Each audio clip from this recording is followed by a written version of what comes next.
Hello friends, how are you? This is BD Birla here. I welcome you in today's class. आज हम पढ़ेंगे English के कुछ ऐसे सेंटेंसेस जो हमारी डेली लाइफ में बहुत काम में आते हैं। इस टाइप के हमारे माइंड में उठने वाले सेंटेंसेस को हम डील करना सीखेंगे, जिनमें हम ये बताएंगे कि फ्यूचर में कोई काम पूरा हो चुका होगा।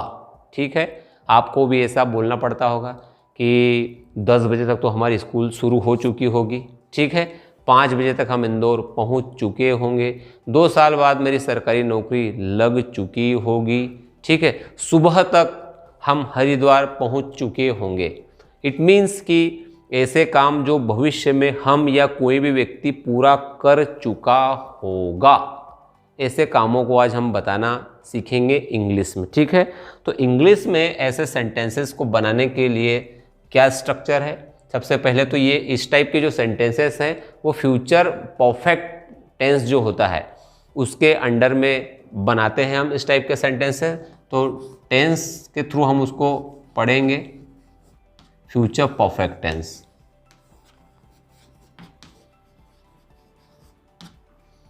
और जो सेंटेंस अभी मैंने आपको बोल के बताया है ना कि चुका होगा, चुकी होंगे, चुके होंगे, मतलब कोई भी काम पूरा हो चुका होगा, उसके लिए स्ट्रक्चर क्या है देख लेते हैं हम।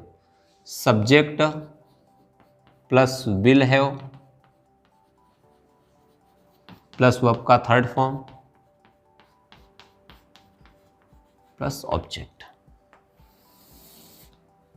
ठीक है, एक और इसी का स्ट्रक्चर है, इसी टेंस का है ना, मैं वो भी साथ में बना देता हूं।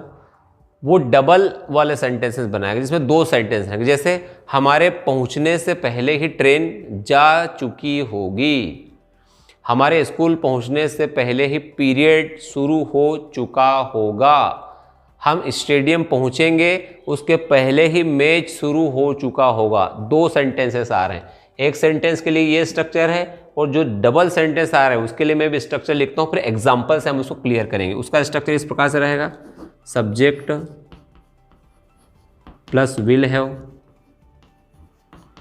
प्लस वर्ब का थर्ड फॉर्म फिर बिफोर। 2 सेंटेंस रहेंगे ना तो जुड़ जाएगा, फिर उसको बिफोर से जोड़ेंगे।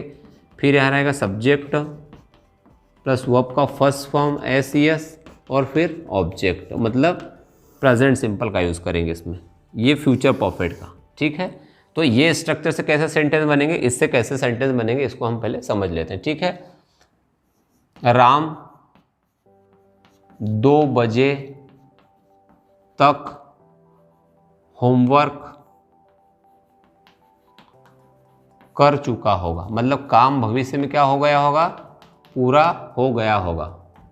ठीक है, जैसे देखिए राम 2 बजे तक होमवर्क कर चुका होगा, मतलब काम कंप्लीट पूरा हो चुका होगा। तो क्या बनेगा, राम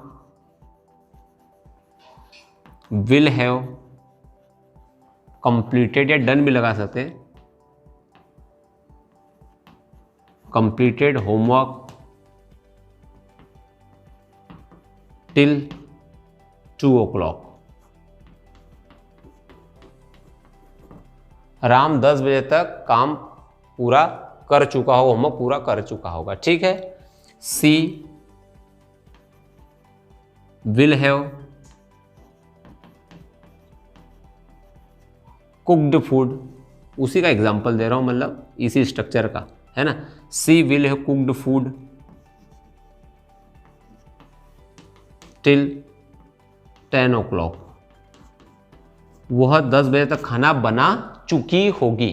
ठीक है, ये जो सेंटेंस अंत हो रहा है चुका होगा, ये बता रहा है कि काम एक पर्टिकुलर समय तक समाप्त हो चुका होगा भविष्य में। ठीक है, तो ये स्ट्रक्चर था हमारे इस टाइप के सेंटेंस को बनाने के लिए।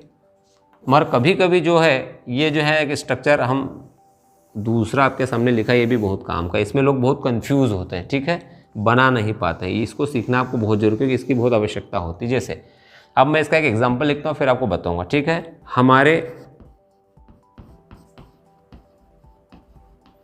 पहुंचने से पहले वे रवाना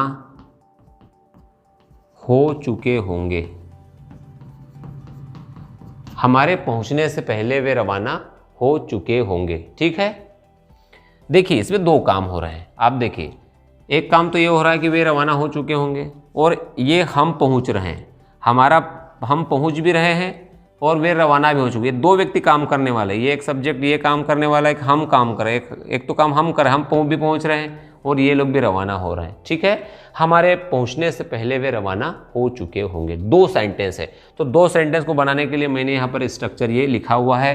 पहला सेंटेंस स्ट्रक्चर यहाँ फिनिश होता है, ये इसी का है फ्यूचर परफेक्ट का, और दूसरा प्रेजेंट सिंपल का। तो कैसे बनेगा, जो काम पहले पूरा होगा, जो पहले हो रहा है कंप्लीट में एक लिख दो नंबर एक, जो नंबर एक पर हो रहा है पहले हो रहा है वो फ्यूचर परफेक्ट से बनेगा, और जो दूसरे नंबर पर हो रहा है वो प्रेजेंट इंडेफिनिट से बनेगा। ये लिख दिया मैंने, और यहाँ लिख दिया फ्यूचर परफेक्ट से बनेगा। ये इसको समझ जाएंगे आप। ठीक है, अब ये पहले काम ये हो रहा है तो इसको हम फ्यूचर परफेक्ट से बनाएंगे, उसका नंबर पहला आ रहा है तो क्या बनेगा, वे रवाना हो चुके होंगे, दे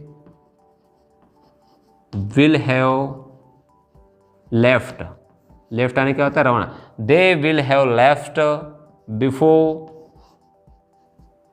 वी, हम पहुंचना, वर्ब का थर्ड फॉर्म पहुंचना, रीच, वी रीच। ठीक है, हमारे पहुंचने से पहले वे रवाना हो चुके होंगे। They will have left before we reach. इसका एक और मैं एग्जांपल देता हूं। ठीक है, the train will have left the station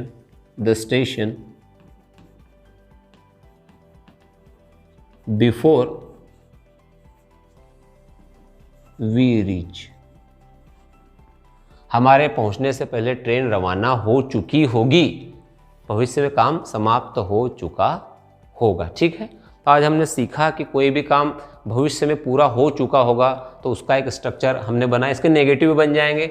देखिए, जब दो हेल्पिंग वर्ब एक साइड आपको लगे, जैसे विल भी आ जाए, विल हैव आ जाए, कोई भी मॉडल और हैव करके आ जाए, तो आपको नोट हमेशा इनके बीच में लगाना है। इसका नेगेटिव बनाना है तो आपको नोट इनके बीच में लगाना पड़ेगा। ठीक है, ओंट हैव, या जैसे राम 2 बजे तक खाना नहीं खा चुका हुआ होगा, अगर हम ऐसा बनाओ तो Ram won't have taken food till 2 o'clock। या जो भी आपको नेगेटिव सेंटेंसेस बनाओ, नेगेटिव सेंस वाले, तो नेगेटिव विल के बाद में आपको लगाना है। कभी कभी लोग यहाँ हैव के बाद नोट लगाते हैं जो कि रॉन्ग हो जाएगा। ठीक है, तो इसका नेगेटिव आप इस प्रकार से बनाएं कि विल के बाद में नोट लगाएं।